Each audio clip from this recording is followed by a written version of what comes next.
Welcome to நாச்சா kitchen. எல்லோரும் எப்படி இருக்கீங்க? அல்ஹம்துலில்லாஹ் நாங்கள் ரொம்ப நல்லாயிருக்கோம். இன்றைக்கி காலையில் என்ன டிஃபன் எங்கள் வீட்டில்னு பார்த்தீங்கன்னா சூப்பரான கருப்பு கவுனி அரிசிங்க. கவுனி அரிசி பிசுன அரிசின்னு சொல்லுவாங்க, கருப்பு கவுனி அரிசி சொல்லுவாங்க.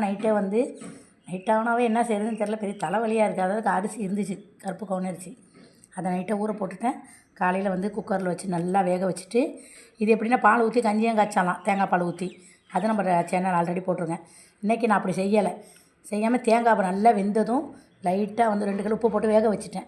நைட்டாக தேங்காய் பூ தூவி வேணுங்கிறவங்க நாட்டு சர்க்கரையை சீனியை போட்டு அப்படியே ஆளுக்கு ஒரு இது கப்பு சாப்பிட்டோன்னு வைங்களேன். அப்படி தாங்க இருக்கும், அவ்வளோ நல்லது உடம்புக்கு. இது பிசுன அரிசின்னு சொல்லுவாங்க அந்த காலத்தில். கருப்பு கவுனி அரிசி உடம்புக்கு ரொம்ப ரொம்ப நல்லது. நீங்களும் ட்ரை பண்ணி பாருங்கள். அதுக்கப்புறம் மாதுளப்பழம் இருந்துச்சு, அதை கட் பண்ணி வச்சுருக்கேன். இது என்னன்னு பார்த்தீங்கன்னா, இந்த ரம்ஜான் வந்துச்சு இல்லைங்க, நோம்பில் சமோசா சீட் வாங்கினேங்க. வாங்கி அப்படியே நான் வந்து ஃப்ரிட்ஜரில் வச்சுட்டேங்க. வச்சுட்டு ஒரு 2-3 செஞ்சுட்டு அப்படியே வச்சுட்டேன். சரின்னு சொல்லிவிட்டு நல்லா இருக்கும்னு பார்த்தா பாருங்கள், ஐஸு தண்ணி ஊற்றி இப்படி பாதி கெட்டு போயிடுச்சுங்க. தூக்கி போட மனசும் இல்லை எனக்கு. அதனால் என்ன செஞ்சேன், கொஞ்சம் எடுத்து பிள்ளைங்களுக்கு ஒரு சமோசா மாதிரி செஞ்சு கொடுத்துட்டு இதை தூக்கி போடலாம். இது மேலே இது யூஸ் பண்ண முடியாதுங்க.